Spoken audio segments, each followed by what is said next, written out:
Hello बच्चों, कैसी चल रही है आपकी नीट की प्रिपरेशन। तो बच्चों, आज का हमारा टॉपिक है बायोडाइवर्सिटी, जो कि बहुत ही इंपॉर्टेंट टॉपिक है। इस टॉपिक में से नीट में बहुत क्वेश्चंस पूछे जाते हैं, अराउंड 3 to 4 क्वेश्चंस हर साल इस टॉपिक में से आते हैं।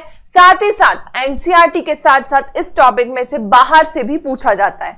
हम आपके साथ सब कुछ कवर करने वाले, एनसीईआरटी प्लस बाहर से जो भी नेशनल पार्क, सेंचुरीज के नाम पे क्वेश्चंस आते हैं, वो सब हम आपके साथ आज डिस्कस करेंगे। As you all know me, myself doctor Krishika Dhaneja. मुझे 7+ years का टीचिंग एक्सपीरियंस है students. I have mentored over thousands of doctor students. तो बच्चों, जैसे कि आपको पता है, सुपर मेगा रिवीजन सीरीज का टाइम टेबल हम ऑलरेडी इतने चैप्टर कंप्लीट करके यहां पर आ चुके हैं, और आज का हमारा टॉपिक है बायोडाइवर्सिटी एंड कंजर्वेशन। सेशन के वक्त बच्चों, जो भी मैं आपके साथ डिस्कस करूंगी, जो भी मैंने एक्स्ट्रास पीडीएफ के अंदर ऐड कर रखा है एनसीईआरटी में ही, वो पीडीएफ आपको फ्री ऑफ कॉस्ट अवेलेबल कराई जाएगी। Link given in the description box. साथ ही साथ बच्चों, प्रीवियस ईयर क्वेश्चंस जितने भी पीवाईक्यूज हैं, जैसे कि आपको पता है नीट पॉइंट ऑफ व्यू से पीवाईक्यूज बहुत ही ज्यादा अहम भूमिका निभाते हैं। पीवाईक्यूज आपको हर चैप्टर के साथ करते चले जाना चाहिए, क्योंकि नीट एग्जाम में क्वेश्चंस का रिपीटेशन देखने को मिलता है। तो पीवाईक्यूज जितने भी हैं टॉपिक वाइज, उसकी लिंक भी आपको डिस्क्रिप्शन बॉक्स में गिवन है। So students, without wasting much time, चलिए स्टार्ट करते हैं हमारा आज का topic, that is biodiversity. What is the meaning of biodiversity?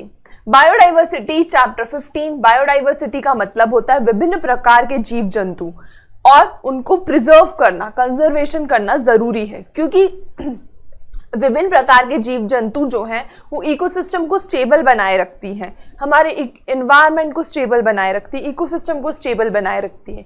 लेकिन ये विभिन्न प्रकार के जीव जंतु धीरे धीरे घटते चले जा रहे हैं, और इसका मेन कारण है हम ह्यूमंस, जिसके कारण फ्यूचर में हमें इकोसिस्टम डिसबैलेंस देखने को मिलेगा और देखने को मिल भी रहा है। सो स्टूडेंट्स, इन बायोडाइवर्सिटीज को प्रिजर्व करने की बहुत ज्यादा आवश्यकता है। तो आज के लेक्चर में हम पढ़ेंगे कि किस प्रकार से हम बायोडाइवर्सिटी पता लगाते हैं, कैसे बायोडाइवर्सिटी का लॉस होता है, तो किन किन स्पीशीज का ऑलरेडी लॉस हो चुका है, और उन्हें बचाने के क्या क्या तरीके हैं। सो स्टूडेंट्स, सबसे पहले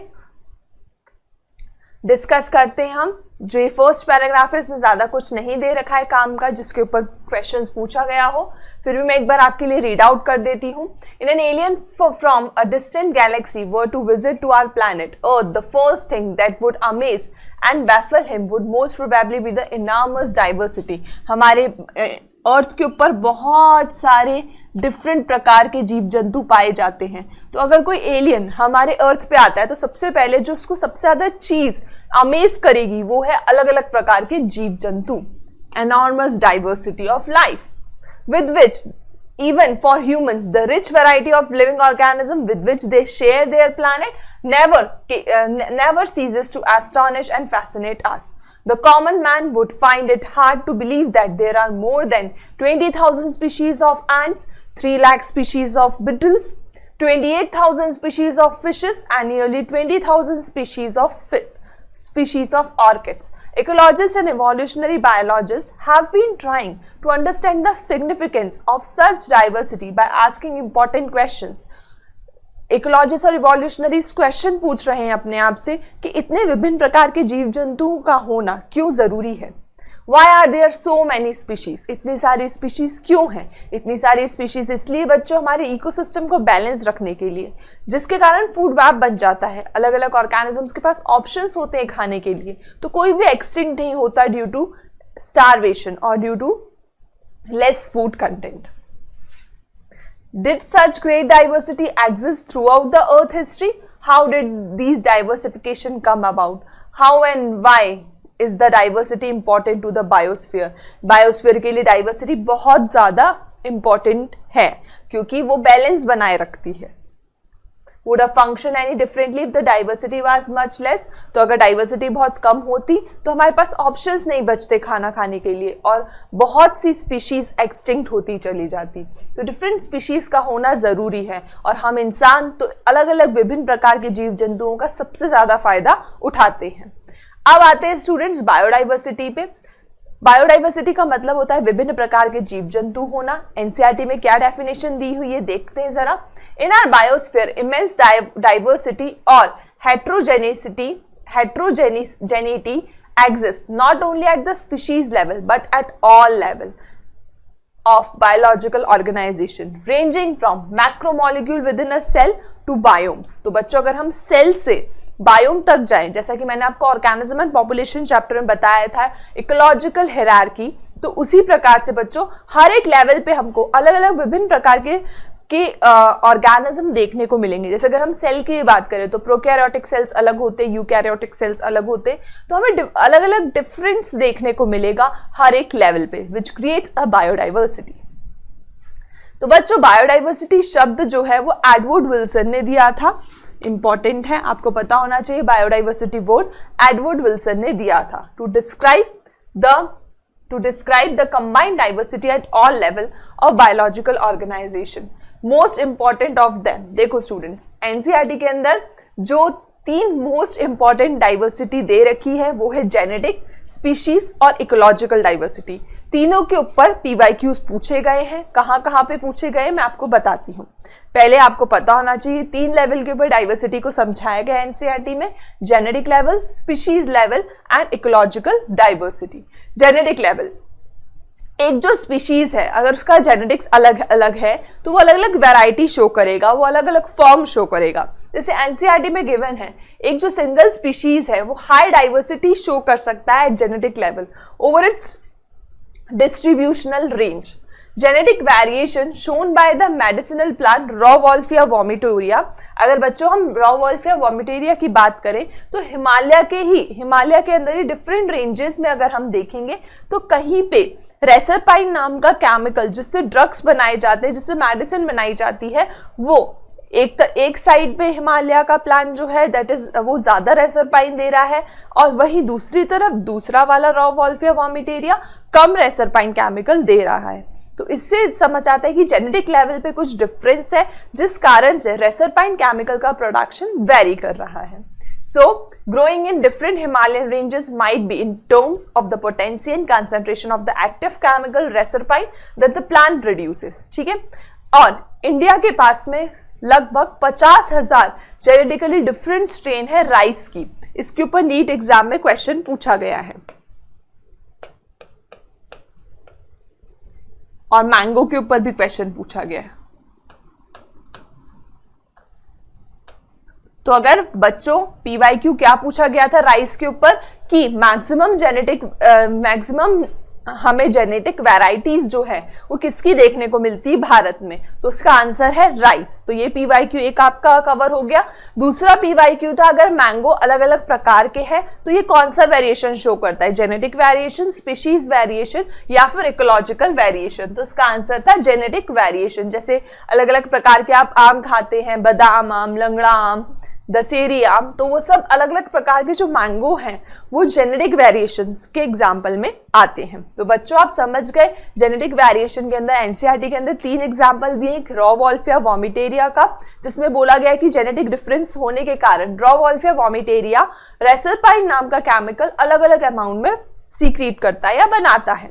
उसी प्रकार से नेक्स्ट एग्जाम्पल दे रखा है कि हमारे भारत में राइस की वैरायटी सबसे ज्यादा पाई जाती है और मैंगो का डिफरेंट वैरायटी शो करना एक जेनेटिक बायोडाइवर्सिटी का एग्जाम्पल है। नेक्स्ट आते हैं स्टूडेंट्स हम स्पीशीज डाइवर्सिटी पे। स्पीशीज डाइवर्सिटी के ऊपर भी पीवाईक्यू पूछा गया है। तो डाइवर्सिटी अगर स्पीशीज लेवल पर होगी तो उसे हम स्पीशीज डाइवर्सिटी बोलेंगे।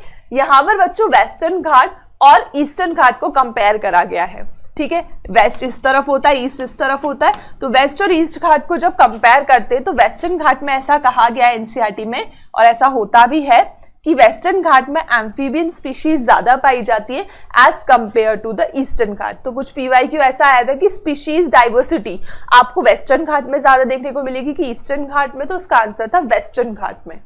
ठीक है, अब आते हैं इकोलॉजिकल डाइवर्सिटी पे। अगर इकोसिस्टम लेवल पे अगर डाइवर्सिटी हमें देखने को मिलती है तो उसे हम इकोलॉजिकल डाइवर्सिटी कहते हैं।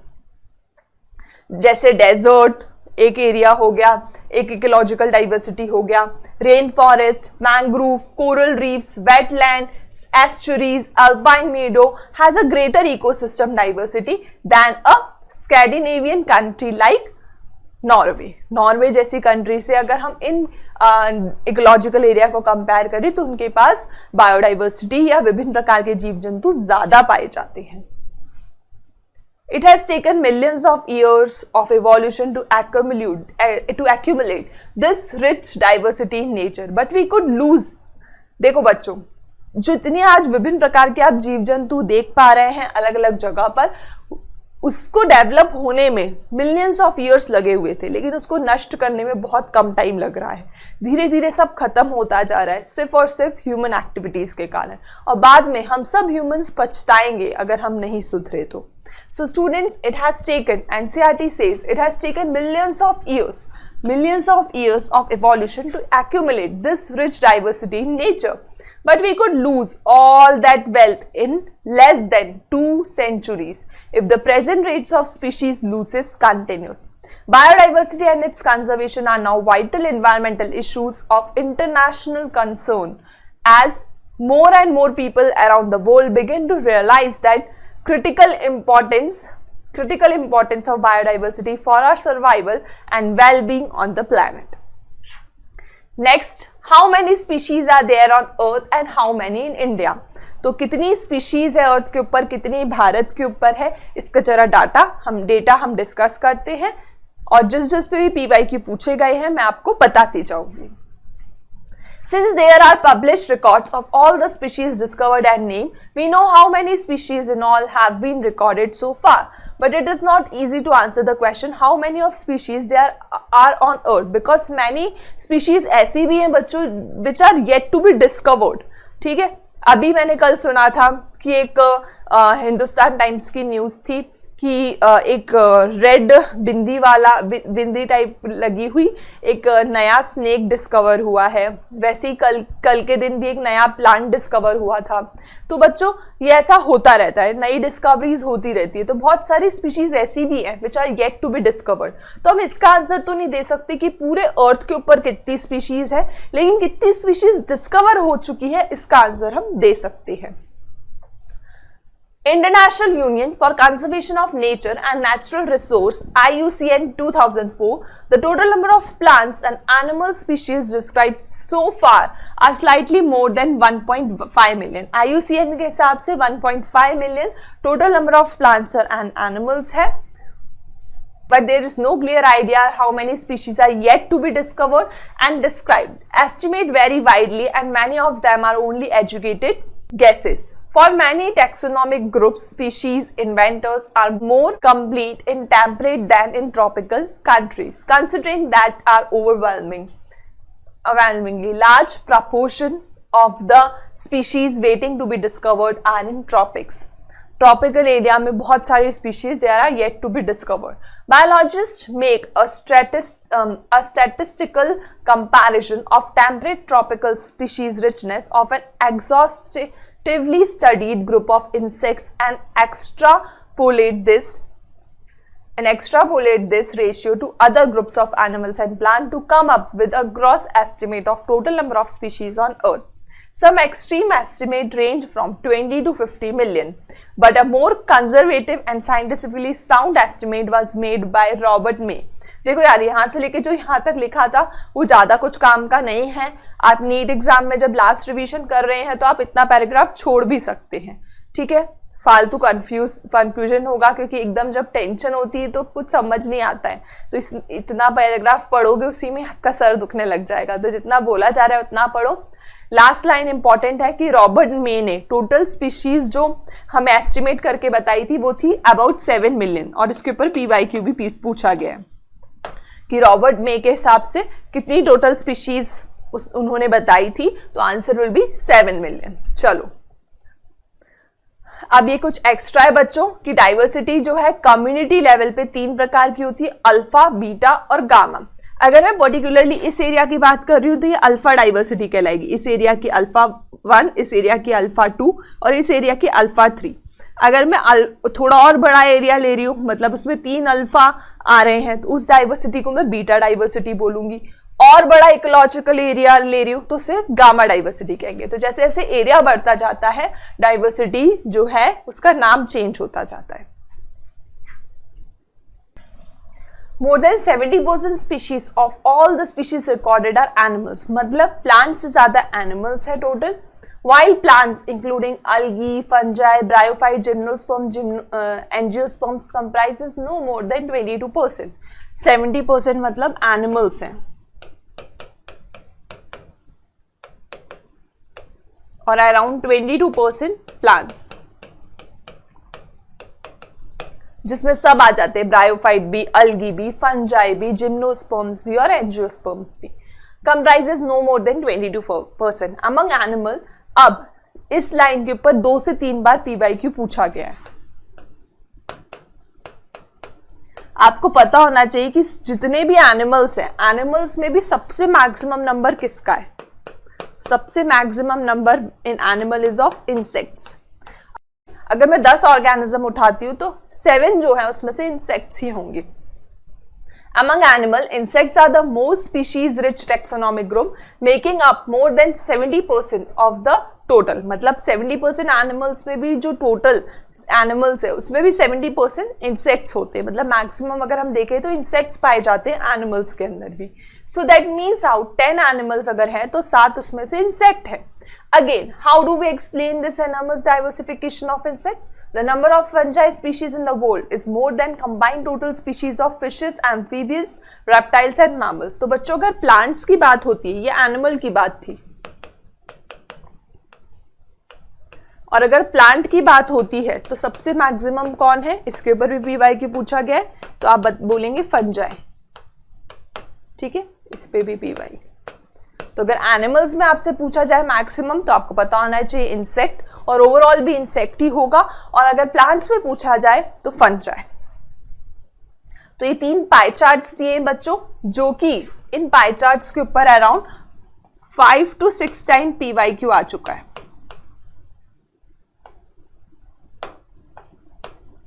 5 to 6 time in pie charts के ऊपर पीवाईक्यू आ चुका है। सबसे पहले अगर हम इनवर्टिब्रेट्स की बात करें तो सबसे ज्यादा इंसेक्ट्स होते हैं, फिर मॉलस्क होते हैं, फिर क्रस्टेशियंस होते हैं और फिर अदर होते हैं। तो इसमें आपको याद होना चाहिए ऑर्डर, सबसे ज्यादा इंसेक्ट्स, उसके बाद में इंसेक्ट के बाद में मॉलस्क, मॉलस्क के बाद में क्रस्टेशियंस एंड फिर अदर ऑर्गेनिज्म। ठीक है, अब आते हैं वर्टिब्रेट्स पे। वर्टिब्रेट्स को में ज्यादा ऑर्गेनिज्म है तो उसको याद करने की मैं आपको ट्रिक देती हूँ, दैट इज FB पर राम।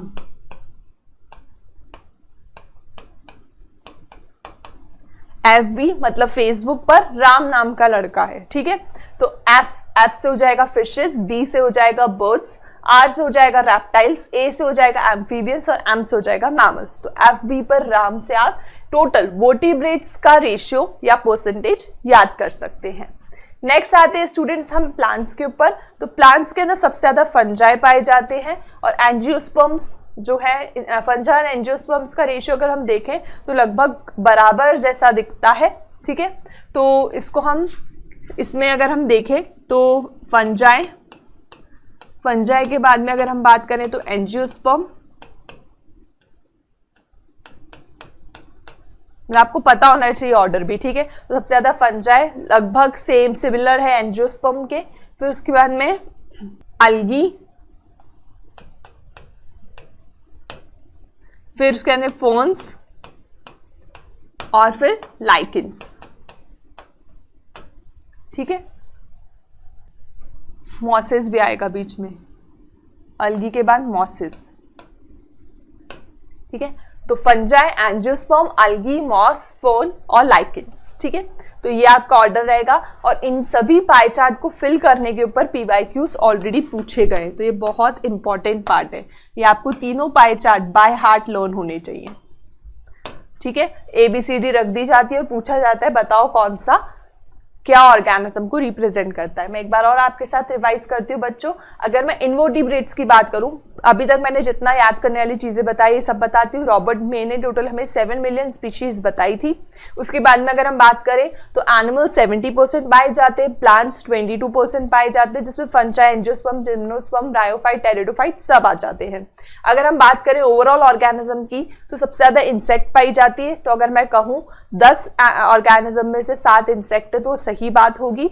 अगर मैं प्लांट्स की बात करूं तो प्लांट्स में मैक्सिमम हमें फंजाई देखने को मिलते हैं। इन सभी लाइंस के ऊपर पीवाईक्यूज पूछे गए हैं। फिर हम पाई चार्ट पे आते हैं तो सबसे पहले हम इनवर्टिब्रेट के पाई चार्ट की अगर बात करें तो सबसे ज्यादा इंसेक्ट पाए जाते हैं, फिर मॉलस्क पाए जाते हैं, फिर क्रस्टेशियंस और फिर अदर्स आते हैं। वहीं स्टूडेंट्स अगर हम वर्टिब्रेट्स की बात करें तो उसे मैंने आपको याद करने का तरीका बताया। FB पर Ram, F is for fishes, B is for birds, Ram के R is for reptiles, A is for amphibians and M is for mammals। तो FB पर राम से आप वर्टिब्रेट्स का पाई चार्ट लर्न कर सकते हैं। अब आते हैं प्लांट्स के पाई चार्ट पे तो सबसे ज्यादा फंजाई से लगभग मिलता जुलता ही एरिया कवर करा है एंजियोस्पर्म्स ने। तो फंजाई, एंजियोस्पर्म, अगर फंजाई नहीं हो तो एंजियोस्पर्म आंसर आएगा मैक्सिमम में। फिर उसके बाद में एंजियोस्पर्म्स के बाद में अलगी आएगा, फिर मॉसेस आएगा, फिर फोन्स आएगा और फिर उसके बाद में लाइकेंस आएगा। तो ये आपको याद होना चाहिए order. It should be noted that these estimates do not give any figure of prokaryotic organism, मतलब बैक्टीरिया वगैरह के बारे में कुछ नहीं बताया गया है। Biologists are not sure about how many prokaryotic species there might be. The problem is that conventional taxonomic methods are not suited for identifying microbial species and many species are simply not culturable under laboratory. If we accept biochemical or molecular criteria for delineating species for this group, then their diversity alone might run into millions. तो अगर हम किसी micro organism को पकड़ेंगे तो एक की ही जो स्पीशीज डाइवर्सिटी है वो अराउंड मिलियंस में चली जाएगी। इसलिए यहाँ पर माइक्रो ऑर्गेनिज्म और प्रोकैरियोट्स को इंक्लूड नहीं करा गया है। तो इस पैराग्राफ में से बस इतना पता होना चाहिए आपको।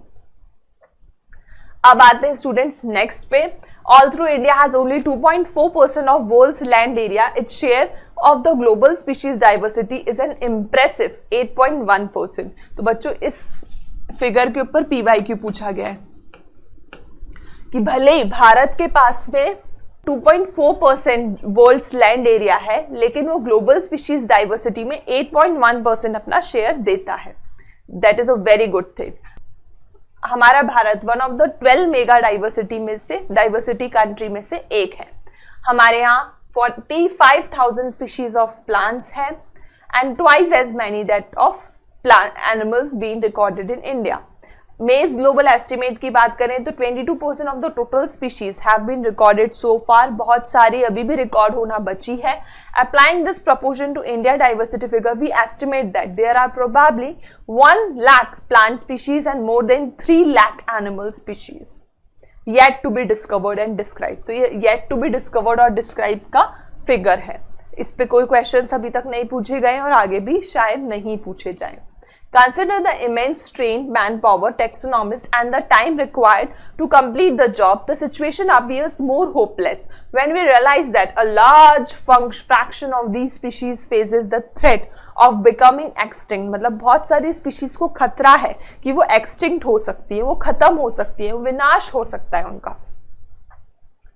Next, pattern of biodiversity. Biodiversity के पैटर्न को स्टडी करने के लिए हम एक 2 ग्रेडियंट्स पढ़ने वाले हैं। पहला है लैटिट्यूडनल ग्रेडियंट और दूसरा है स्टूडेंट स्पीशीज एरिया रिलेशनशिप। तो ये 2 हम रिलेशनशिप पढ़ने वाले हैं जिससे हमें पता चलेगा कि बायोडाइवर्सिटी का पैटर्न किस अकॉर्डिंग चलता है।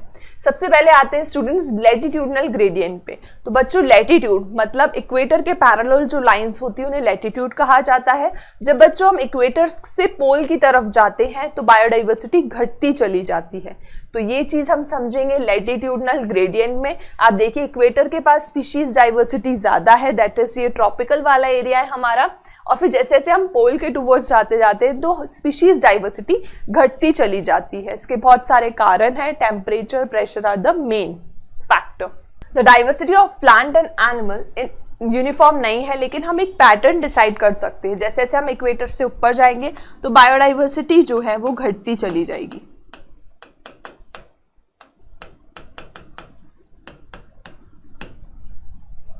For many group of animals or plants, there are interesting pattern in diversity. The most well known being the latitudinal gradient in diversity. In general, species diversity decreases as we move away from equator. जैसे जैसे हम equator से दूर जाएंगे towards the pole, तो species diversity घटती चली जाती है.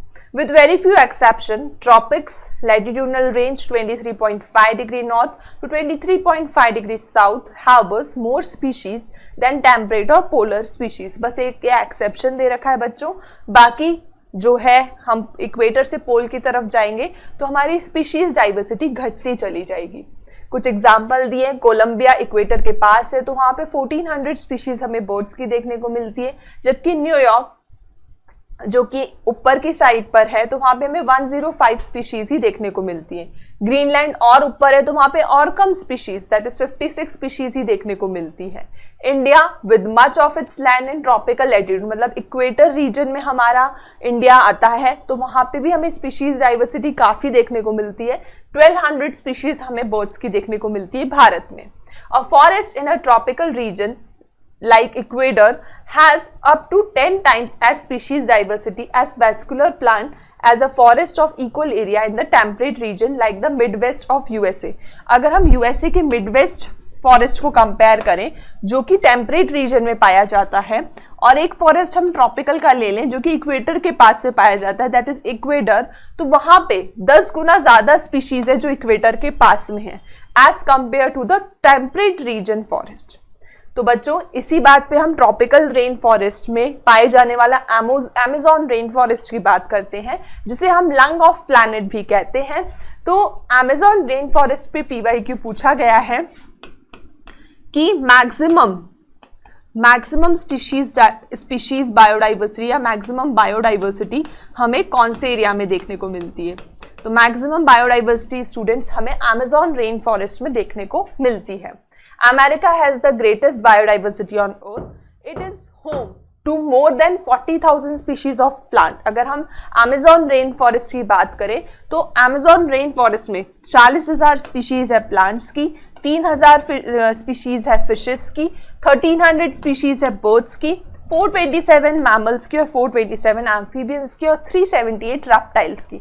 इसको याद करना बहुत आसान है स्टूडेंट्स. सबसे पहले अगर हम प्लांट्स की बात करें तो प्लांट्स में जैसे कि आपको पता है ट्री आता है, तो ट्री में 4 लेटर है, इसके आगे 4 जीरो लगा दीजिए, ठीक है. फिर उसके बाद में हम 4 में से एक कम कर देंगे तो 3 के आगे हम 3 जीरो लगाएंगे तो फिशेस के लिए हो जाएगा. फिर 1300 बर्ड के लिए और 427 एम्फीबियंस के लिए भी और मैमल्स के लिए भी और 327 रेप्टाइल्स के लिए, ठीक है. तो ये अमेज़न रेन फॉरेस्ट का डेटा है. इतनी ज्यादा स्पीशीज रिच एरिया है ये. सॉरी 378 रेप्टाइल्स की, ठीक है. चलो, और 1,25,000 invertebrates. Scientists estimate that in these rainforests there might be at least 2 million species of insects waiting to be discovered yet. मतलब अभी भी 2 मिलियन स्पीशीज जो है इंसेक्ट की वो नहीं हो पाई हैं डिस्कवर ट्रॉपिकल रेन फॉरेस्ट में. तो ये डेटा है बच्चों ट्रॉपिकल रेन फॉरेस्ट का जो मैंने आपको लिखकर बताया कि प्लांट्स 4 के आगे 4 जीरो, फिशेस 3 के आगे 3 जीरो, 1300 बर्ड्स, 427 स्पीशीज मैमल्स की, 427 स्पीशीज एम्फीबियंस की और एक और छूट गया दैट इज 378 स्पीशीज रेप्टाइल्स की. तो ये भी एक बार देख के चले जाना, हो सकता है क्वेश्चन आ जाए. Ecologists and evolutionary biologists have proposed various hypotheses. Some important ones are speciation is generally a function of time, unlike temperate region subjected to frequent glaciation in the past tropical area. देखो बच्चों, जो tropical rain forest है उसमें इतनी ज्यादा species diversity होने का क्या कारण है? ट्रॉपिकल रेन फॉरेस्ट में इतनी ज्यादा स्पीशीज डाइवर्सिटी होने का ये कारण है कि वहां पे बहुत टाइम से कोई भी चेंजेस देखने को नहीं मिले, तो नए नए ऑर्गेनिजम्स जो हैं, नई नई स्पीशीज जो हैं वो वहां पे डेवलप हो पाई है, which is called speciation. Speciation is generally a function of time, मतलब जितना अनडिस्टर्ब टाइम मिलेगा उतना ज्यादा हमें स्पेसिएशन देखने को मिलेगा. अनलाइक टेम्परेट रीजन जिसमें बहुत ज्यादा फ्रीक्वेंट फ्रीक्वेंट हमें नेचुरल कैलामिटीज देखने को मिली है। तो ट्रॉपिकल रेन फॉरेस्ट जो है उसे काफी टाइम से वो अनडिस्टर्ब पड़ा है, वहां पे हमें कोई भी बहुत बड़ी नेचुरल कैलामिटी नहीं देखने को मिली है, जैसा कि हमें टेम्परेट फॉरेस्ट में देखने को मिली है। इसलिए यहाँ पे स्पीशीज ज्यादा पाई जाती है। So it is undisturbed for millions of years and had a long evolutionary time for species diversification.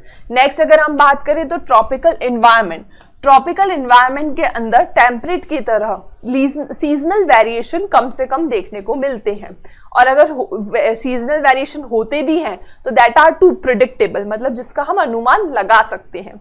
Such constant environment promote niche specialisation and lead to a greater species diversity. तो undisturb पड़ा है बहुत time से environment, constant environment है, जिससे हमें greater species diversity देखने को मिल रही है। साथ ही साथ बच्चों आपको पता होगा इक्वेटर रीजन में डायरेक्ट सनलाइट आती है, तो सनलाइट का डायरेक्ट आना भी स्पीशीज डाइवर्सिफिकेशन के लिए बहुत इंपॉर्टेंट है।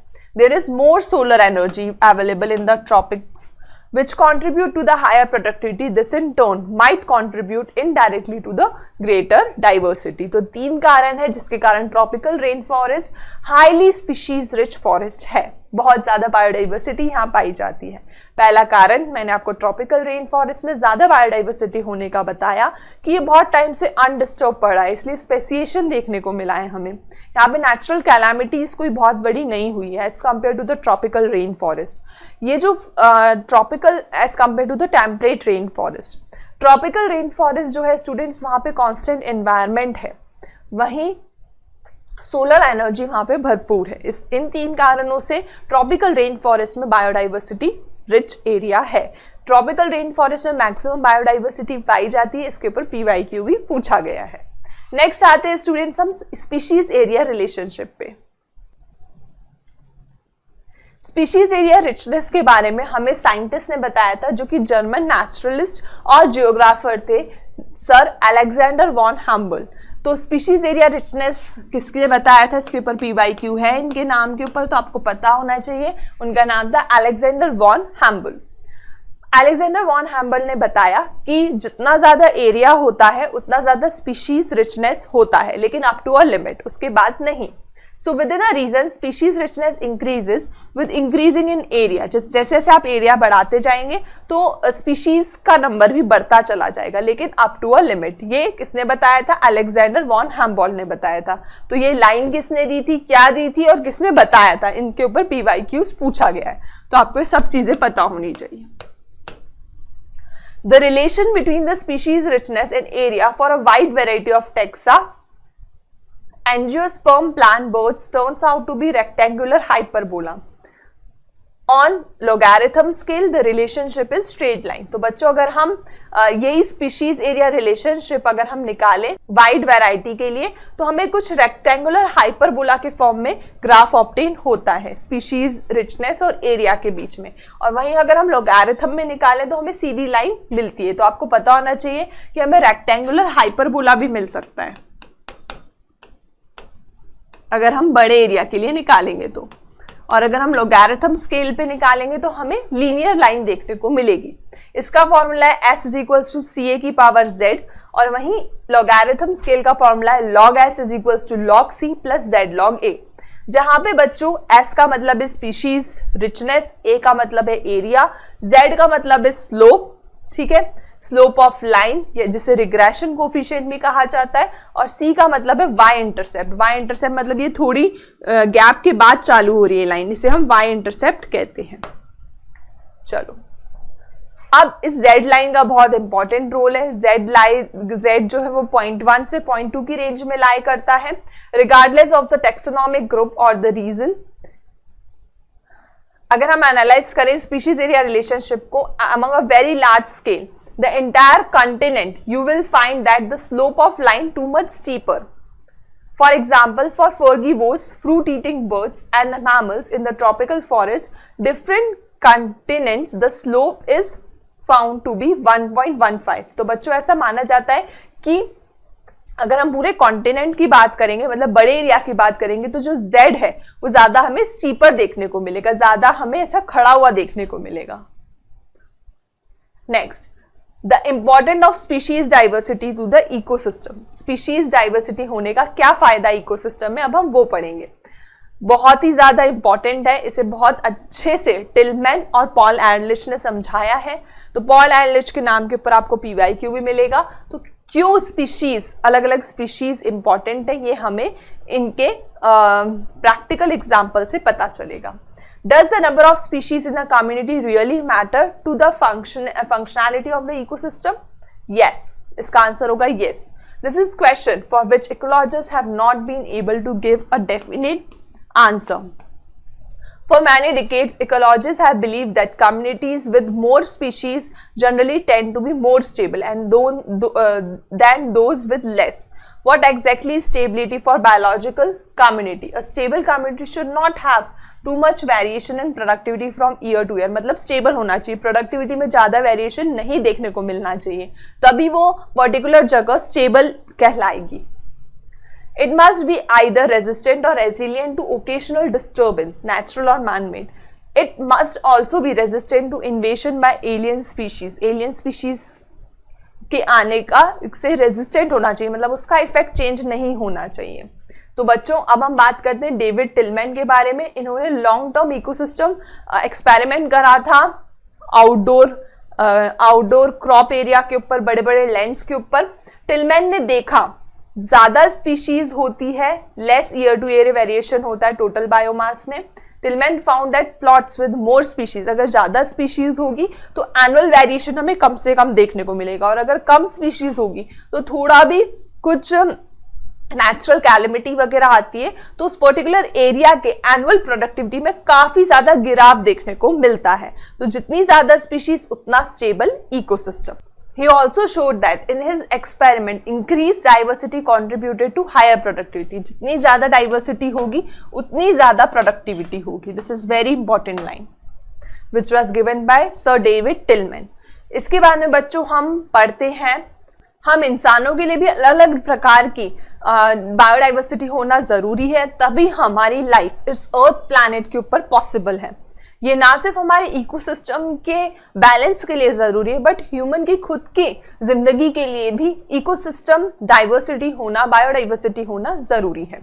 अब एक नेक्स्ट आते हैं स्टूडेंट्स हम रिवेट पॉपर हाइपोथेसिस के ऊपर, जो कि पॉल एरलिच ने दिया था। What is the name of hypothesis? Rivet popper hypothesis given by Paul Ehrlich. इसके ऊपर PYQ पूछे गए हैं on the name of hypothesis also and on the name of scientist also. तो एरोप्लेन की अगर हम बात करें तो जो पॉल एरलिच थे उन्होंने क्या कहा, उन्होंने बोला कि हम पूरे एरोप्लेन को इकोसिस्टम से कंपेयर कराएंगे, और जो पॉपेट है जो उसमें स्क्रूज लगे हैं उसे हम हर एक स्पीशीज से कंपेयर करेंगे। तो ऐसा कहा गया कि जो पॉपेट जितने ज्यादा प्रेजेंट है उतना ज्यादा इकोसिस्टम बैलेंस है, उतना ज्यादा इकोसिस्टम स्ट्रांग है। अगर फिर उन्होंने बोला कि अगर एक एक पैसेंजर आएगा और एक एक पॉपेट घर ले जाता जाए तो धीरे धीरे क्या होगा, स्पीशीज डाइवर्सिटी घटती चली जा रही है, जिससे आपका एरोप्लेन वीक होता चला जाएगा। और इसमें भी वैरी करेगा कि अगर किसी ने विंडो की या सीट की पॉपेट रिमूव करी देन इतना फर्क नहीं पड़ेगा, लेकिन अगर किसी ने विंग की पॉपेट जाके रिमूव कर दी तो एकदम से इकोसिस्टम डिसबैलेंस हो जाएगा। ऐसी स्पीशीज को हम कीस्टोन स्पीशीज कहते हैं, जिसका बहुत ही ज्यादा इंपॉर्टेंट रोल होता है स्पीशीज डाइवर्सिटी को कंट्रोल और मेंटेन करने में। सो इन एन एरोप्लेन इकोसिस्टम, इसे हाईलाइट कर देते हैं, this is important.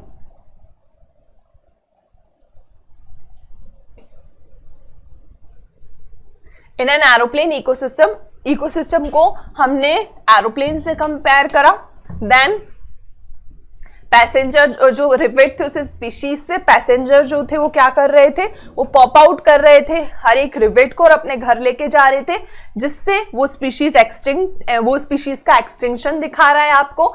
It may not affect flight safety, मतलब प्रॉपर इकोसिस्टम की फंक्शनिंग एकदम से अफेक्ट नहीं होगी अगर आप इधर उधर की जगह के जैसे सीट का और विंडो का निकालते, लेकिन बहुत ज्यादा फर्क पड़ेगा अगर आप विंग का निकाल लेते हैं। ऐसी स्पीशीज को हम कीस्टोन स्पीशीज बोलेंगे, ठीक है। और वो मोर सीरियस थ्रेट लाएगा फ्लाइट की सेफ्टी को then the loss of few rivets on the seats और window inside the plane. So students, hope आपने मेरे साथ इतना पार्ट एंजॉय करा होगा। सो यहाँ तक पे बहुत सारे PYQs पूछे गए। एक्चुअली इस पूरे चैप्टर में से बहुत सारे PYQs आ चुके हैं, तो इतने पार्ट में से आप PYQs जाके आज प्रैक्टिस करिएगा और बचा हुआ पार्ट विद एक्स्ट्रा इंफॉर्मेशन जिस पे बायोडाइवर्सिटी में PYQs आते हैं, मैं आपके साथ कल के लेक्चर में डिस्कस करूंगी। That's all for today students. Best of luck, keep working hard.